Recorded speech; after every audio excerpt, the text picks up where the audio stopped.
हरे कृष्णा। आपका दिन शुभ एवं मंगलकारी होए। भगवान विष्णु की कृपा आप पर सदैव सदैव बनी रहे। आइए सुनते हैं कार्तिक महात्म का 10वां अध्याय। राजा पृथु ने कहा, हे देवर्षि, आपको नमस्कार है। कृपा कर आप यह कहिए कि जिस समय भगवान शंकर ने अपने माथे का वह तेज क्षीर सागर में डाल दिया तो उस समय क्या हुआ। नारद जी ने कहा, हे राजन, जब भगवान शंकर ने वो अपना तेज क्षीर सागर में डाल दिया तो उस समय वह शीघ्र ही बालक होकर गंगा सागर के संगम पर बैठकर संसार को भय देने वाला रुदन करने लगा। इसके रुदन को समस्त संसार व्याकुल हो उठा। लोकपालों के मन में भी व्याकुलता हुई। चराचर चलायमान हो गया। शंकर सुवन के रुद्रन से ब्रह्मांड व्याकुल हो गए। समस्त देवता और ऋषि मुनि व्याकुल होकर लोक पितामह श्री ब्रह्मा जी की शरण में गए। सबने मिलकर श्री ब्रह्मा जी को प्रणाम किया और स्तुति की। फिर कहा कि हे पितामह, ये तो बड़ा भयंकर समय उपस्थित हुआ है। हे महायोगीन, इसका नाश कीजिए। तब देवताओं की ऐसी बात सुनकर श्री ब्रह्मा जी सत्यलोक से उतरकर उस बालक को देखने के लिए समुद्र तट पर आए। समुद्र ने ब्रह्मा जी को आता देखकर प्रणाम किया और बालक को उठाकर उनकी गोद में दे दिया।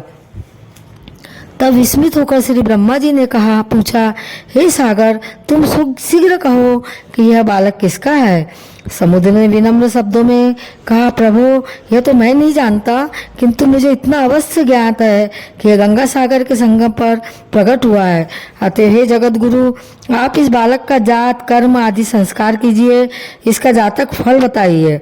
नारद जी कहते हैं कि इधर तो सागर ब्रह्मा जी के गले में हाथ डालकर बार बार उनका आकर्षण कर रहा था। फिर तो उसने ब्रह्मा जी का गला इतने जोर से पकड़ा कि उससे पीड़ित हो ब्रह्मा जी के नेत्रों से आंसू टपकने लगे। किसी प्रकार से ब्रह्मा जी ने अपने दोनों हाथों का जोर लगाकर अपना गला छुड़ाया और सागर से कहा, हे सागर, सुनो, मैं तुम्हारे पुत्र का जातक फल कहता हूँ। मेरे नेत्रों से जो यह जल निकला है, इस कारण इसका नाम जलंधर होगा। यह उत्पन्न होने के साथ ही तरुण हो गया है।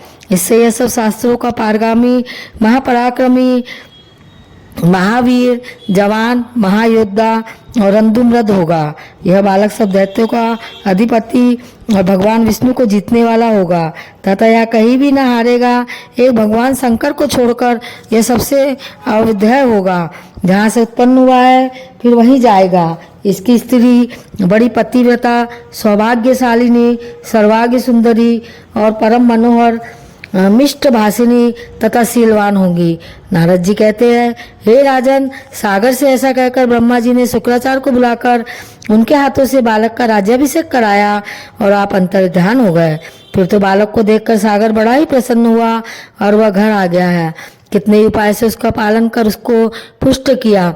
फिर कालनेम नामक असुर को बुलाकर उसका वृंदा नाम की कन्या से सविधि विवाह करवा दिया। उस विवाह में बड़ा उत्सव हुआ। श्री शुक्राचार्य जी के प्रभाव से स्त्री सहित जलंधर दैत्यों पर राज्य करने लगा। आइए सुनते हैं 11वां अध्याय। एक समय जब समुद्र का पुत्र जलंधर अपनी स्त्री वृंदा के सहित असुरों से सम्मानित हो सभा में बैठा था, तभी गुरु शुक्राचार्य वहां पहुंचे, जिनके तेज से सब दिशाएं प्रकाशित हो गई। तब गुरु जी को आता देखकर असुरों सहित सागर पुत्र ने उठकर बड़े ही आदर से उन्हें प्रणाम किया। तेजस्वी गुरु जी ने सबको आशीर्वाद दिया। फिर उनको एक दिव्य आसन पर बैठाकर सब दैत्य भी यथास्थान पर बैठ गए और सागर पुत्र ने नम्रता से यह प्रश्न किया, हे गुरु जी, राहु का सिर किसने काटा था? आप हमें यह बतलाएं।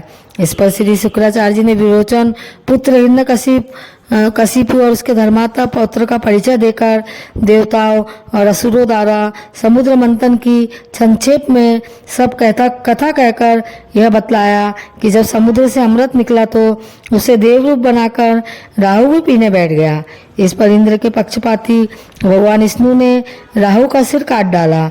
यह सुनने के साथ ही जलंधर के नेत्र लाल हो गए। उसने बड़ा क्रोध किया। फिर अपने दसमन नामक दूत को बुलाकर गुरु का कहा हुआ सब वृत्तांत सुनाया और आज्ञा दी कि तुम शीघ्र ही इंद्रपुरी में जाकर इंद्र को मेरी शरण में लाओ। दशमल जलंधर का बड़ा निपुण दूत था। वही शीघ्र ही इंद्र की सुधर्मा नामक सभा में जा पहुंचा और उसने जलंधर के शब्दों में कहा, हे देवता धम, तुमने समुद्र को क्यों मथा और मेरे पिता के सब रत्नों को क्यों ले लिया है? ऐसा करके तुमने अच्छा नहीं किया। यदि तू अपना भला चाहता है तो उन सब रत्नों सहित देवताओं के साथ मेरी शरण आ, अन्यथा हे सुराधम, मैं सत्य कहता हूँ कि तेरा राज्य ध्वंस कर दूंगा। इंद्र यह सुनकर बहुत ही विस्मित हुआ और कहने लगा, पहले सागर में मेरे भय से सब पर्वतों को अपनी कुक्षी में क्यों स्थान दिया और मेरे शत्रु दैत्यों की रक्षा क्यों की? इसी कारण से मैंने उनके सब रत्न हरण किए हैं। मैं सत्य कहती हूँ कि मेरा द्रोही सुखी नहीं रह सकता। इंद्र की बात सुनकर वह दूत शीघ्र ही जलंधर के पास आया और सब बातें उसे कह सुनाई, जिसके सुनते ही वह दैत्य क्रोध के मारे अपने होठों को काटने लगा और देवताओं को जीतने के लिए उसने उद्योग आरंभ किया। फिर तो सब दिशाओं तथा पाताल से करोड़ों दैत्य उसके पास पहुंच गए। शुंभ निशुंभ सेनापतियों को साथ लेकर जलंधर इंद्र से युद्ध करने लगा। शीघ्र ही इंद्र के नंदन वन में अपनी विशाल सेना उतार दी। वीरों ने शंख ध्वनि और घोर गर्जन से इंद्रपुरी गूंज उठी। अमरावती छोड़ देवता उनसे युद्ध करने चले। भयानक मारकाट हुई। दोनों पक्षों के आचार्य अपने अपने मृतकों को जिलाने लगे। असुरों के आचार्य गुरु शुक्र अपनी मृत संजीवनी विद्या से और देव गुरु बृहस्पति द्रोणागिरी से औषधि लाकर मुर्दों को जिलाते रहे। इस पर जलंधर ने अपने गुरु शुक्राचार्य जी से क्रुद्ध होकर कहा, मेरे हाथ से मरे हुए देवता जी कैसे जीते हैं? जिलाने वाली औषधियाँ तो सब आपके पास है, फिर यह कैसे संभव है? इस पर श्री शुक्राचार्य जी ने गुरुदेव श्री बृहस्पति जी द्वारा द्रोणागिरी से औषधि लाकर देवताओं के जिलाने की बात कह दी। यह सुनकर जलंधर और भी क्रुद्ध हो गया। श्री शुक्राचार्य जी ने कहा, क्रुद्ध क्यों होते हो?